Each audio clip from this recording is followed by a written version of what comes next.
रियासत पाकिस्तान टीटीपी यानी तहरीक तालिबान पाकिस्तान से मुज़ाकरात करने जा रही है। इस प्रोसेस के पीछे क्या साइंस है, कौन करवा रहा है ये मुज़ाकरात, कहां पर हो रहे हैं ये मुज़ाकरात। एक ख़तरनाक मिलिटेंट ऑर्गेनाइजेशन जिसको पाकिस्तान ने खुद बैन किया हुआ है, इसके साथ मुज़ाकरात करके पाकिस्तान को क्या पोटेंशियल फ़वाइद हासिल हो सकते हैं और इसके पोटेंशियल नुकसानात क्या हैं।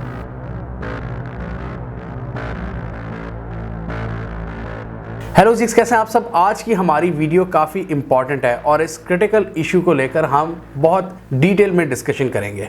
आज की इस वीडियो में हम ज़रा सोचेंगे कि 80,000 पाकिस्तानियों की कातिल टीटीपी, क्या पाकिस्तान सब कुछ भूल गया जो इन्होंने हमारे साथ किया है। पाकिस्तान को आखिर ऐसी क्या सूझी है कि तहरीक तालिबान पाकिस्तान से हम मुज़ाकरात करने निकल पड़े हैं। इसके अलावा हम आज की वीडियो में देखेंगे कि अफगानिस्तान में तालिबान की हुकूमत के आने के बाद ऐसा हुआ क्या है कि पाकिस्तान टीटीपी से मुज़ाकरात करने निकल पड़ा है और इस हवाले से पाकिस्तान की मुमकिन स्ट्रेटजी है क्या। जैसा कि हमने देखा कि प्राइम मिनिस्टर ने थोड़े दिन पहले टीआरटी वर्ल्ड को इंटरव्यू देते हुए इंदिया दिया था कि हम इस मिलिटेंट ऑर्गेनाइजेशन के साथ मुज़ाकरात करने जा रहे हैं। उस वक्त काफ़ी शोर मचा था और लोगों ने इसी बात पर तवज्जो दिलवाने की कोशिश की थी कि आप क्या ये सारे इनके मुजालिम, ये जो दहशतगर्दी इन्होंने की, 80,000 पाकिस्तानियों को शहीद किया, आप इतनी आसानी के साथ कैसे कह सकते हैं पूरे पाकिस्तान को एतमाद में लिए बगैर कि हम इनसे मुज़ाकरात करने जा रहे हैं। उसके बाद हमने देखा था कि टीटीपी का भी एक बड़ा स्ट्रॉन्ग रिप्लाई आया था और उनकी पूरी स्टेटमेंट बाकायदा आई थी और उसमें उन्होंने सख्त लफ्ज़ों में पाकिस्तान को ये पैगाम दिया था कि हम आपसे कोई मुआहदा नहीं करेंगे, हमारा जो ऑब्जेक्टिव है वो एक ही है कि पाकिस्तान में हम शरीयत नाफिज करेंगे। तो आज की इस वीडियो में पाकिस्तान की स्ट्रेटजी के साथ साथ टीटीपी की जो करंट अप्रोच है उसके बारे में भी हम देखेंगे कि वो क्या है। कुछ मीडिया रिपोर्ट्स के मुताबिक पाकिस्तानी ऑफिशियल्स और टीटीपी के जो टॉप कमांडर्स हैं उनके दरमियान इस वक्त मुज़ाकरात चल रहे हैं अफगानिस्तान में फेस टू फेस, और अफगान तालिबान का इसमें एक बहुत ही इंपॉर्टेंट रोल सामने आया है क्योंकि उनके दोनों साइड से लिंक्स हैं। ये मुज़ाकरात अफगानिस्तान के खोस्त प्रोविंस में जारी हैं और कुछ अनऑफिशियल रिपोर्ट्स के मुताबिक एक मुआहदा फाइनलाइज हो चुका है जिसके मुताबिक जो टीटीपी है वो 1 महीने के लिए जंग बंदी करेगी। मतलब जो इन्होंने पिछले कुछ दिनों से, कुछ महीनों से पाकिस्तानी फोर्सेस पर अटैक्स लॉन्च किए हुए थे, उनको वो फ़िलहाल रोक देंगे। उसके बदले उनको क्या दिया जा रहा है, उनके कुछ जो ऑन फुट सोल्जर्स हैं यानी कि लो रैंक उनके जो मिलिटेंट्स हैं उनको पाकिस्तान छोड़ेगा और उनकी तादाद तकरीबन 2 दर्जन के करीब बताई जा रही है। एक ट्रेंड हमने देखा कि जैसे ही हमारे हमसाया मुल्क अफगानिस्तान में तालिबान की हुकूमत ने ज़ोर पकड़ना शुरू किया, उनके असर व रसूख ने, दूसरी तरफ पाकिस्तान की फोर्सेस पर जो टीटीपी की जानिब से अटैक्स थे उनमें तेज़ी आ गई। ये वीडियो आप गौर से देखिएगा, इसमें ये सारे डायनामिक्स को हम बड़ा डिटेल में डिस्कस करेंगे वीडियो के अगले हिस्से में कि क्या डायनामिक्स हैं टीटीपी और अफगान तालिबान के दरमियान। वाज़ह रहे कि इससे पहले भी पाकिस्तान की सरकार ने टीटीपी के साथ कई मुआहदे करने की कोशिश की है जो सारे नाकाम हुए। 2004 में जब ये ऑफिशियली इनका नाम नहीं था ये तहरीक तालिबान पाकिस्तान, उस वक्त भी यही लोग थे जिनके साथ हमने कुछ मुआहदे किए थे कि आप हम पर अटैक नहीं करेंगे, हम आप पर अटैक नहीं करेंगे। तो उसके बाद हमने देखा क्या हुआ और फिर 2014 में एपीएस अटैक से पहले भी बड़ी बातचीत चल रही थी कि मुआहदा होना चाहिए। उसके बाद यूएस की ड्रोन स्ट्राइक हुई थी, उसमें हकीमुल्लाह महसूद मारा गया था और जो पीस टॉक्स थी वो फेल हो गई थी। इसके अलावा उन्होंने भी दूसरी तरफ से काफ़ी अटैक्स लॉन्च किए हुए थे हमारे एयरपोर्ट्स वगैरह पर। उस वक्त उन्होंने पीक पर थे 2014 में। बताने का मकसद ये है कि इससे पहले भी पीस टॉक्स की कोशिशें होती रही हैं टीटीपी के साथ जो सब फेल हुई हैं। अब किसी भी मामले को समझने के लिए उसकी हिस्ट्री जानना बहुत ज़रूरी होता है, उसके बगैर हम पूरे इशू को समझ नहीं सकते। तो जाते हैं आज से 20 साल पहले 9/11 के वक्त। 9/11 हुआ, मुशर्रफ की हुकूमत थी और उस वक्त अमेरिका ने पाकिस्तान को सख्त पैगाम दिया, either you are with us or against अस, वरना हम आपको पत्थर के दौर में धकेल देंगे। उस वक्त पाकिस्तान की इस्टेब्लिशमेंट ने फैसला किया कि हम अमेरिका की जो वॉर ऑन टेरर है उसका हिस्सा बनेंगे। हमने अमेरिका को सपोर्ट करने का फ़ैसला किया। ये हमारे लिए बहुत ही मुश्किल काम था। पाकिस्तान के लिए सबसे बड़ा अलमिया ये था कि अमेरिका तो 9/11 से तकरीबन 10-15 साल पहले जा चुका था। सोवियत वॉर हमारे साथ जो उन्होंने मिस एडवेंचर किए, CIA और ISI ने मिलकर जो सोवियत यूनियन को इतनी बड़ी शिकस्त दी वो इन्हीं मुजाहिदीन की मदद से दी। अब वो लोग तो इधर रह गए, अमेरिका चला गया, सारा फेस उनको हमें ही करना पड़ा। वो जितना उनको एम्पावर किया हुआ था, उनको पैसा, उनको असलहा दिया हुआ था, और छोड़ दिया हमें कि हम उनसे डील करें, क्योंकि ऑब्वियसली हम लोग थे जिनका एक ही रीजन था, अमेरिका तो चला गया वहाँ से। तो जब 9/11 के बाद हमने अमेरिका का साथ दिया तो इसकी वजह से बहुत से ऐसे ग्रुप्स जो पास्ट में हमारे दोस्त थे वो हमारे खिलाफ हो गए कि आपने अमेरिकन का साथ क्यों दिया है। 6 साल तक पाकिस्तान ने इसको बड़ा टैक्टफुली मैनेज किया, मुशर्रफ की हुकूमत जो थी। मतलब 2001 में 9/11 होता है और 2007 तक पाकिस्तान ने बड़ा खूबसूरती से चीज़ों को साथ लेकर चला है और हमारे मुल्क में कोई बड़ी तखरीबकारी की एक्टिविटी नहीं हुई, ना कोई ट्रेंड था ऐसा। मतलब पाकिस्तान की इकोनॉमिक ग्रोथ अगर उसकी बात करें तो वो ऊपर ही जा रही थी। एंटरटेनमेंट इंडस्ट्री हमारी हर तरह की, पाकिस्तान हर शोबे में आगे ही जा रहा था। लेकिन चीज़ें ख़राब होना शुरू हुई 9/11 के 6 साल बाद 2007 में। लाल मस्जिद का ऑपरेशन होता है और उसके बाद हम देखते हैं कि बम धमाकों का एक सिलसिला शुरू हो जाता है पाकिस्तान में और हमारी ज़िंदगी अजाब बन जाती है। 2007 में ही टीटीपी का राइज होता है और टीटीपी बैतुल्ला महसूद के साथ एक अपने नए कमांडर के साथ सामने आती है और उस वक़्त के ऑफिशियल्स ने तो बेनज़ीर की हलाकत की जो जिम्मेदारी थी वो भी इन्हीं पर डाली थी।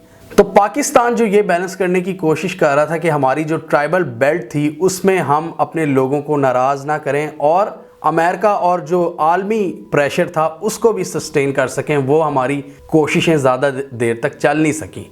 2007-8 के बाद ही ऐसे वाक़यात शुरू रूनुमा हुए कि एक तो दुनिया भी हमसे नाराज़ होना शुरू हो गई और हमारे अपने लोग भी।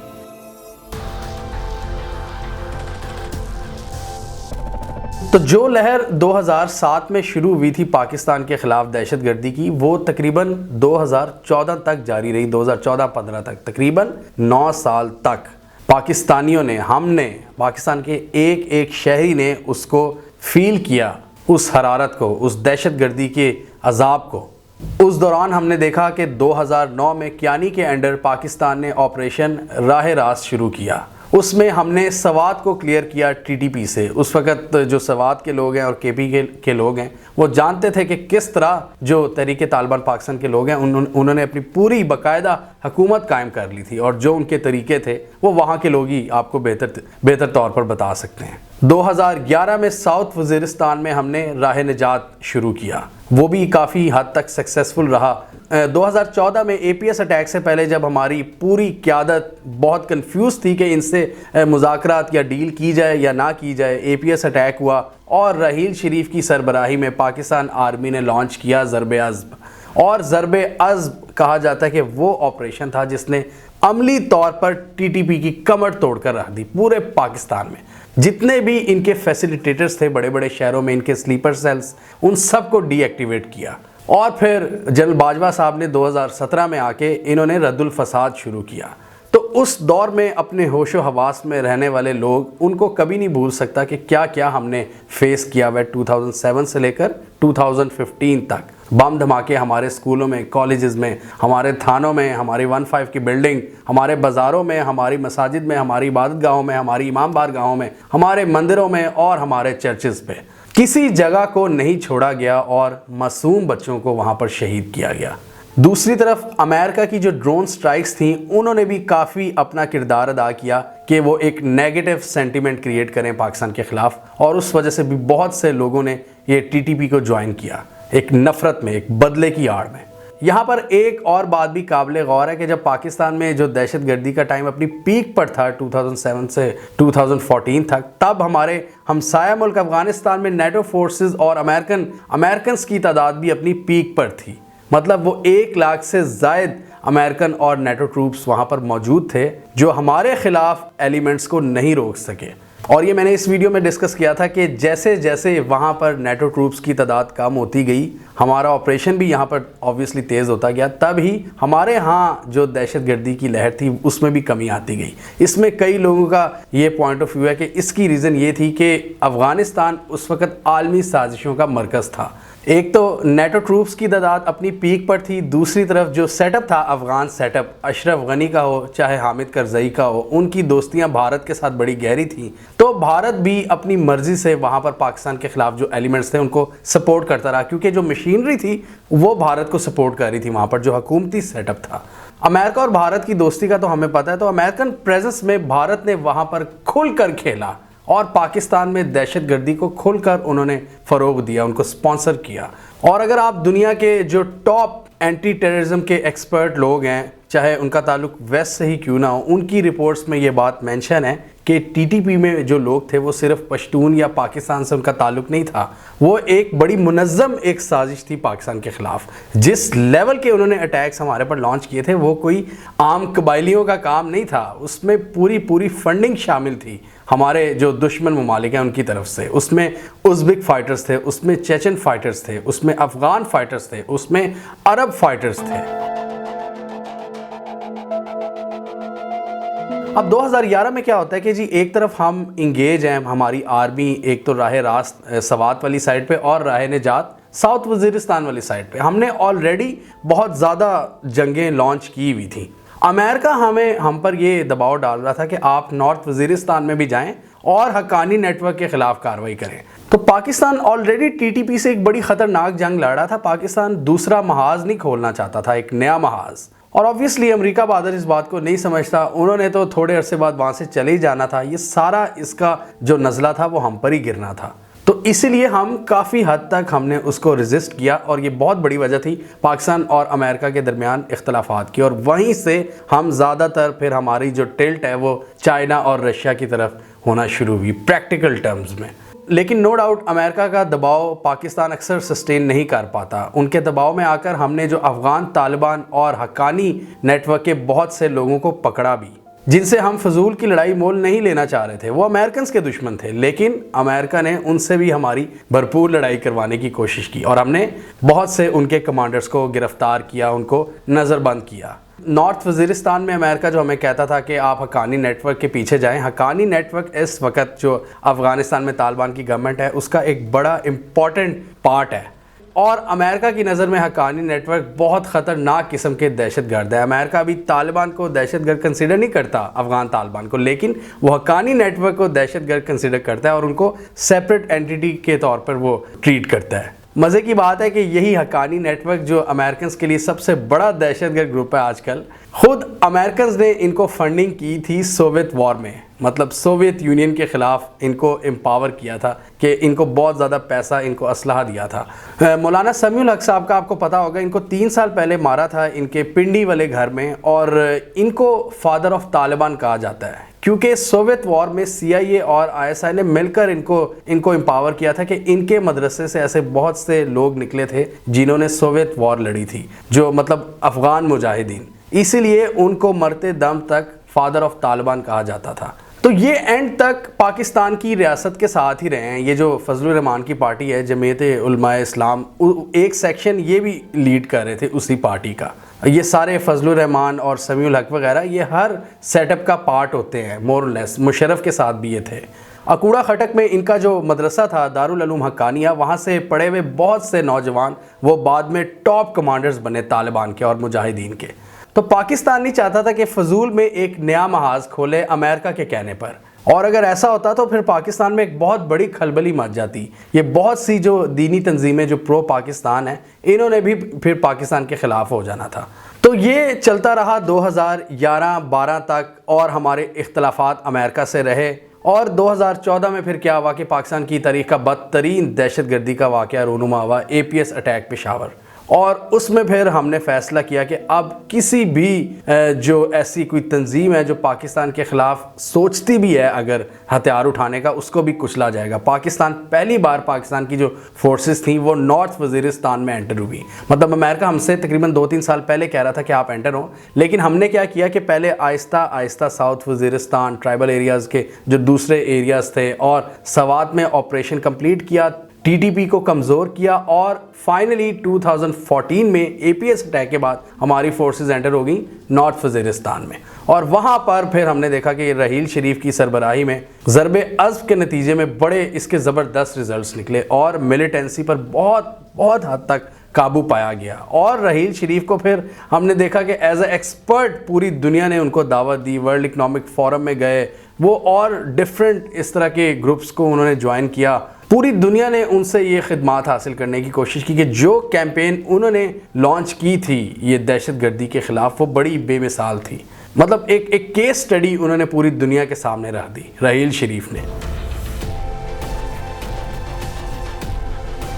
अब इन सारे ऑपरेशंस का क्या नतीजा हुआ कि टीटीपी तितर बितर हो गई, ये भागना शुरू हो गए और ऑब्वियसली जो पहले इनकी आमाजगाह थी वो थी पाकिस्तान और अफ़गानिस्तान के बॉर्डर से मुत्तसिल जो एरियाज थे, ये अफ़गानिस्तान में घुस गए। और जितने ये प्रोविंसेस हैं, ये अगर आप मैप पर देखें, अफ़गानिस्तान के कुनार प्रोविंस में बहुत सी इन्होंने पनाहगाहें कायम कर ली, इनका पूरा नेटवर्क डिसमेंटल हो गया। और वहाँ पर फिर क्या हुआ कि टीटीपी के ये जो लोग भागे थे, उनके अफ़गान तालिबान के जो लोकल कमांडर्स थे उनके साथ रवाबित बढ़ना शुरू हो गए। अब ये फाइटर्स होते हैं, इनका काम होता है सिर्फ लड़ना। ये एक महाज से निकलेंगे, ये दूसरे महाज को ज्वाइन कर लेंगे। इनमें से कई लोग इराक भी चले गए, कुछ सीरिया चले गए, कुछ लोगों ने अफ़गान तालिबान को ज्वाइन कर लिया और कुछ ने दाइश को, उसी दाइश को जो आजकल अफ़गान तालिबान के लिए सरदर्द बनी हुई है। इनके ऑर्गेनाइजेशनल लेवल के इख्तलाफात भी बहुत ज़्यादा बढ़ गए थे, क्योंकि कुछ लोग ऑब्वियसली फॉरेन फंडिंग भी थी, ये चाह रहे थे कि कुछ इनमें से कि पाकिस्तान के ख़िलाफ़ जो इनकी जंग है उसको जारी रखें। कुछ कह रहे थे कि नहीं, अफ़गान तालिबान ने भी इनको काफ़ी ज़्यादा समझाने की कोशिश की और बाज़ मकामात पर इनकी लड़ाइयाँ हुई अफ़गान तालिबान के साथ। तो बताने का मकसद ये है कि ये 2015-16 में बुरी तरह से डिसमेंटल हो गए, जिसका हमने सबूत देखा कि पाकिस्तान में जो दहशतगर्दी के वाक़यात थे वो बहुत हद तक रिड्यूस हो गए। अब ताज़ा सिचुएशन की बात करें तो अफ़गान तालिबान के पावर के आने के बाद हमने देखा ये जो बगराम एयरबेस और दूसरी जगहों पर इन्होंने कई अपने कैदियों को छुड़वाया है। उसमें कुछ लोग दाइश और ये तहरीक तालिबान पाकिस्तान के भी थे। और इसी वजह से हम देख रहे हैं कि आजकल पाकिस्तानी सिक्योरिटी फोर्सेस पर इन्होंने इनके फ्रेश अटैक्स इन्होंने लॉन्च किए हैं और ये सारे आ रहे हैं अफ़गानिस्तान की तरफ से। आप कह सकते हैं कि हालिया वाक़यात के तनाजुर में टीटीपी के अंदर एक नई जान आई है, जो इन्होंने कुछ कामयाब अटैक्स भी किए हैं पाकिस्तान आर्मी पर, जो हमारे सोल्जर्स को इन्होंने शहीद किया। इनके हौसले अब दोबारा थोड़े से बढ़ गए हैं। इनके इस वक्त 9 के करीब डिफरेंट ग्रुप्स हैं और ये बहुत ही एहतियात के साथ अब अपनी कार्रवाइयों को सरअंजाम दे रहे हैं। मतलब ये किसी से राब्ता नहीं करते, ये जो डिफरेंट ग्रुप्स हैं ये अपने अपने तौर पर कार्रवाइयाँ करते हैं और इनकी स्ट्रेटजी में जो चेंज आया है, ये सिर्फ अब अटैक कर रहे हैं पाकिस्तान की सिक्योरिटी फोर्सेस पर, पाकिस्तान आर्मी, एफसी और पुलिस। और आज से तकरीबन 10 साल पहले जो इनकी एक सेंट्रल कमांड होती थी जिससे ये इजाज़त लेते थे अटैक से पहले, वो भी नहीं ले रहे ताकि किसी इंटेलिजेंस एजेंसी को मुखबरी ना हो जाए। ये बड़े एहतियात से अब अपनी कार्रवाइयाँ कर रहे हैं और बड़ी टैक्टफुली आगे बढ़ रहे हैं। इसी वजह से आपने देखा होगा बड़े अब कॉन्फिडेंस के साथ इनके बयानात, इनकी स्टेटमेंट्स भी आ रही हैं आजकल। इसके अलावा हमारे कुछ बड़े शहरों में इनके स्लीपर सेल्स भी हैं जो काफ़ी हद तक इनको डिसमेंटल किया था पाकिस्तान आर्मी और सीटीडी ने, काउंटर टेररिज्म डिपार्टमेंट जो पाकिस्तान पुलिस के अंडर है। उन्होंने बहुत ज़्यादा इनका जो नेटवर्क है उसको ख़त्म करने में अपना किरदार अदा किया है। तो वो स्लीपर सेल्स भी आप कह सकते हैं कि अब दुश्मन की जो स्ट्रेटजी है, जो फॉरेन फंडिंग पहले डायरेक्टली होती थी अफगानिस्तान के थ्रू, उसका तो ऑप्शन अब हो गया ख़त्म। तो अब आप कह सकते हैं एक नए रिजीम में एंटर हो चुके हैं जो है हाइब्रिड वॉरफेयर की रिजीम। इन स्लीपर सेल्स के थ्रू अब ये जितने भी आपके दुश्मन ममालिक हैं, ये जो रॉ है या और भी दूसरे ममालिक की जो एजेंसीज़ हैं, अब इनको इस तरह यूज़ करेंगी कि इनके जो स्कैटर्ड इनका नेटवर्क है अब उसको बिल्कुल आज़ादाना तौर पर वो किस तरह ऑपरेट कर सकते हैं। और हम यही देख रहे हैं कि बड़े छोटे स्केल पर अटैक किया जाता है और बड़ा उसका छोटा ऑब्जेक्टिव होता है। ये इस तरह नहीं है जैसे आज से 9-10 साल पहले होता था, बड़े मुनज़्ज़म तरीके से आते थे, पूरी बस में आते थे, फिर उतरते थे बसों से और फिर आप देखते थे जिस तरह श्रीलंकन टीम पर अटैक भी हुआ था, वो गोलियां बरसाते हुए बिल्डिंग में एंटर होते थे, अंधाधुंध लोगों को मारते थे और उसके बाद एक बड़ा सा खुदकुश हमला हो जाता था। तो ये कैपेसिटी अब उनके पास नहीं रही। ये अब अपनी जितनी इनकी थोड़ी बहुत लिमिटेड कैपेसिटी है उस हिसाब से अब कार्रवाइयाँ कर रहे हैं। और आप देखते हैं कि इधर उधर अब ये छोटे पैमाने पर बम वगैरह फोड़ने की कोशिशें करते रहते हैं। अब पाकिस्तान का हमेशा स्टैंस ये रहा है अफ़गानिस्तान की तरफ, अफ़गानिस्तान में जो भी हुकूमत हो, पाकिस्तान उसको ये पैगाम देता है कि आपकी सरजमीन हमारे ख़िलाफ़ यूज़ ना हो, चाहे वो अशरफ गनी की हुकूमत हो, चाहे वो तालिबान की हुकूमत हो। पाकिस्तान का मैसेज क्लियर होता है कि ये टीटीपी वगैरह को आप अपनी सरजमीन इस्तेमाल ना करने दें, इनको पकड़ें, इनको मारें या हमारे हवाले करें। तो इस वक्त पाकिस्तान ने अफगान तालिबान पर भी काफ़ी हद तक ये प्रेशर डाला हुआ है कि टीटीपी को डिसमेंटल करें, कि वो कम से कम पाकिस्तान के खिलाफ अटैक्स ना करें। तो इसी वजह से अब ये जो हक्कानी नेटवर्क है ये अपनी कोशिशें कर रहा है और face to face Pakistani officials और टीटीपी के जो लोग हैं उनको बिठा दिया इन्होंने। तो समझ लें हुआ क्या है, ये जो पूरा रिजीम चेंज हुआ है अफगानिस्तान में, अशरफ गनी की जो हुकूमत गई है, तालिबान की हुकूमत आई है, इसमें एक तो ये चीज़ हुई है कि अफगानिस्तान में जो अशरफ गनी की हुकूमत और रॉ जो सपोर्ट करती होती थी पाकिस्तान मुखालिफ एलिमेंट्स को, वो सिलसिला अब हो गया है बंद। डायरेक्ट फॉरेन फंडिंग हो गई है बंद, ख़त्म। लिहाजा अब दुश्मन भी अपनी जो स्ट्रेटजी है उसको चेंज कर रहा है और वो हाइब्रिड अटैक्स लॉन्च कर रहा है पाकिस्तान आर्मी के खिलाफ। अब पाकिस्तान अफगान तालिबान के साथ मिलकर दुश्मन की इस स्ट्रेटजी को फेल करना चाह रहा है। ये जो एक थोड़ा सा गैप रह गया है इसको फिल करना चाह रहा है और अफगान तालिबान को इन्होंने अब कह दिया कि आप मेक श्योर करें कि ये पाकिस्तान पर हमले ना करें। ये जो थोड़ा सा ये एक एलिमेंट, ये आखिरी जो इनमें एक थोड़ी सी जान आई है उसको हम ख़त्म करें। और पाकिस्तान ने इनको ऑफ़र किया कि आप ज्वाइन करें पाकिस्तान, हम आपके ख़िलाफ़ कोई कार्रवाई नहीं करेंगे। अभी रीसेंट रिपोर्ट्स के मुताबिक पाकिस्तान ने ये रिपोर्ट्स हैं मीडिया की कि टीटीपी के कुछ लोगों को इजाज़त दे दी है कि अफ़गानिस्तान में ये जो छुप कर डर कर बैठे हुए थे कि वो पाकिस्तान में अपने घरों में आ सकते हैं, लेकिन असलहे के बगैर।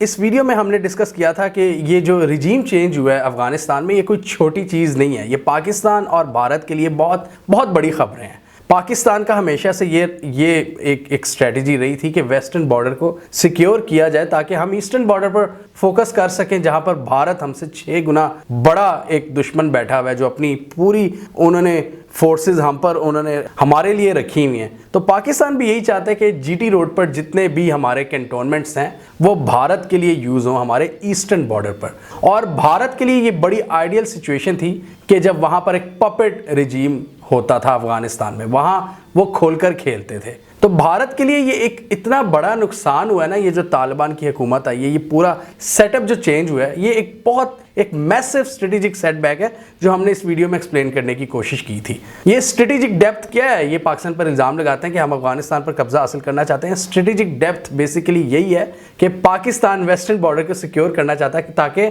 हमारा 2 फ्रंट वॉर जो थ्रेट है पाकिस्तान के लिए वो ख़त्म हो जाए और हम ट्रेड एंड कनेक्टिविटी पर फोकस कर सकें।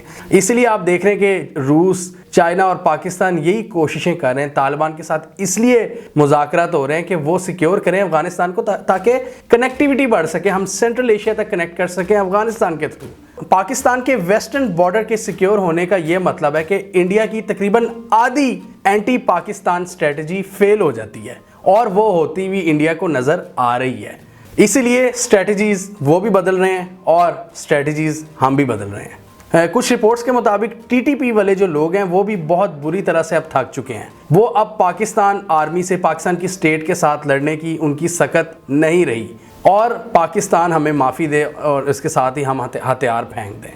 पाकिस्तान ने जो पहले इशारे दिए थे एमनेस्टी के कि अगर ये हथियार फेंक दे तो इनको एमनेस्टी दी जाएगी, इनको माफ़ कर दिया जाएगा, पाकिस्तान ने इनकी नब्ज़ चेक की थी कि इनका रिएक्शन क्या होगा। और रिस्पांस में जो एक्चुअल रिस्पांस था टीटीपी के जो बहुत से सोल्जर्स और बहुत से कमांडर्स का, वो यही था कि वो चाहते थे कि हमें इस तरह की कोई एमनेस्टी स्कीम मिले हुकूमत की जानिब से। रिपोर्ट्स के मुताबिक इस वक्त का जो टीटीपी का कमांडर है मुफ्ती नूर वली, ये पहले काफ़ी हद तक रेजिस्टेंस शो कर रहे थे कि पाकिस्तान से हमने कोई बातचीत नहीं करनी, लेकिन अब रिपोर्ट्स के मुताबिक ये लोग भी ऑन बोर्ड हैं, मतलब ये भी मुज़ाकरात में शामिल हो चुके हैं। जैसे मैंने कहा कि कई इनके धड़े हैं और इसके लिए इनके जो टॉप कमांडर्स हैं उनको न्यूट्रलाइज करना बहुत ज़रूरी है, जैसे पाकिस्तान ने आज से 10 साल पहले किया था। जब इनकी टॉप लीडरशिप ख़त्म हुई थी तो इनका पूरा नेटवर्क डिसमेंटल हो गया था। अब यहाँ पर एक मसला भी है। अब बहुत से लोग ये इस चीज़ पर सवाल उठा रहे हैं, गवर्नमेंट की स्ट्रेटजी को क्वेश्चन कर रहे हैं कि गवर्नमेंट किस मुंह से इन दहशतगर्दों के साथ मुज़ाकरात करने जा रही है। कहाँ गया आपका नेशनल एक्शन प्लान, जिसमें हमने अज़्म किया था कि कोई भी दहशतगर्द तंजीम, कोई भी मिलिटेंट पार्टी होगी, उसके साथ कोई समझौता नहीं किया जाएगा। नेशनल एक्शन प्लान को पाकिस्तान की सारी पार्टीज़ और आर्मी ने APS अटैक के बाद फॉर्मुलेट किया था और उसमें कंसेंसस था सबका कि किसी दहशतगर्द को छोड़ा नहीं जाएगा। तो अभी के जो वाक़यात हम देख रहे हैं जो TTP के साथ, तो लोग यही सवाल उठा रहे हैं कि क्या आप अपने शुहदा का खून भूल गए हैं? इतने जो सोल्जर्स जिन्होंने कुर्बानी दी और इतने ज़्यादा हमारे सिविलियंस, ये तो उनके खून के साथ गद्दारी होगी। तो ऑब्वियसली ये एक जो सवाल उठ रहा है, ये एक बड़ा वैलिड क्वेश्चन है। 80,000 लोगों को हमारे शहीद किया गया और आप ये क्या प्रेसिडेंट सेट कर रहे हैं कि कोई भी पाकिस्तान में खुदकुश हमले करेगा, ग्रेनेड, दस्ती बम हमले करेगा और एक दिन आकर हम उसको माफ़ी का ऐलान कर देंगे उसके लिए। अब इसमें एक और सजेशन सामने आ रही है, बहुत से लोग इस चीज़ को भी पिन पॉइंट कर रहे हैं कि जिस तरह BLA के बहुत से कमांडर्स ने हथियार डाले थे, मीडिया के सामने अपने हथियार रखे थे और पाकिस्तान को ज्वाइन करने का ऐलान किया था, इस तरह का कुछ होना चाहिए इनके केस में भी। मतलब TV पर आकर इनसे माफ़ी मंगवाई जाए, इनके हथियार सामने रखे जाए और एक ऐलान किया जाए बाकायदा कि हम अब इनको माफ़ी दे रहे हैं। यानी इंटेग्रिटी के साथ मुज़ाकरात किए जाएं, अगर करने भी हैं तो इनके सामने हथियार ना डाले जाएं। ये एक बहुत ही बुरा प्रेसिडेंट सेट होगा हमारे लिए, नो डाउट, इसमें कोई शक नहीं है कि अगर हम अंडर प्रेशर होकर कोई भी इस तरह की कोई डील करते हैं तो ये पाकिस्तान के इमेज के लिए बहुत बुरा होगा। अगर आपने कोई भी डील या कोई भी मुज़ाकरात करने हैं तो अपनी टर्म्स पर करने चाहिए। आपको एक स्ट्रॉन्ग, आपको असर्टिव होना पड़ेगा उसमें। स्टेट का अब इसमें जवाब ऑब्वियसली यही होगा कि हम कोई भी गैप उसको छोड़ना नहीं चाहते। हम हर तरफ से जो पीस की और अमन की कोशिशें उनको जारी रखना चाहते हैं और स्टेट कभी सेंटिमेंट्स पर नहीं आके फैसले करती, वो लॉन्ग टर्म, उसने पूरे मुल्क को देखना होता है। मतलब हॉलिस्टिक अप्रोच जिसे आप कहते हैं ना, कि उसमें चंद अफराद के सेंटिमेंट्स मैटर नहीं करते, बल्कि स्टेट कहती है कि इसमें नेशनल सिक्योरिटी आपकी ज़्यादा अहम होती है। कौम के वसी तर मफाद में फ़ैसले करने पड़ते हैं।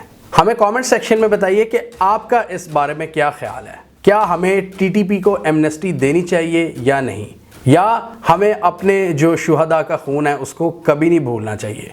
कमेंट कीजिए। इसके अलावा हमारा YouTube चैनल सब्सक्राइब कर लें और साथ ही वो बेल आइकॉन भी दबा लें ताकि वो स्टोरीज़ दुनिया भर से और पाकिस्तान से जिनकी मेन स्ट्रीम मीडिया पर प्रॉपर कवरेज नहीं होती, हमारे प्लेटफॉर्म के थ्रू आप तक टाइम पर पहुंच जाएं।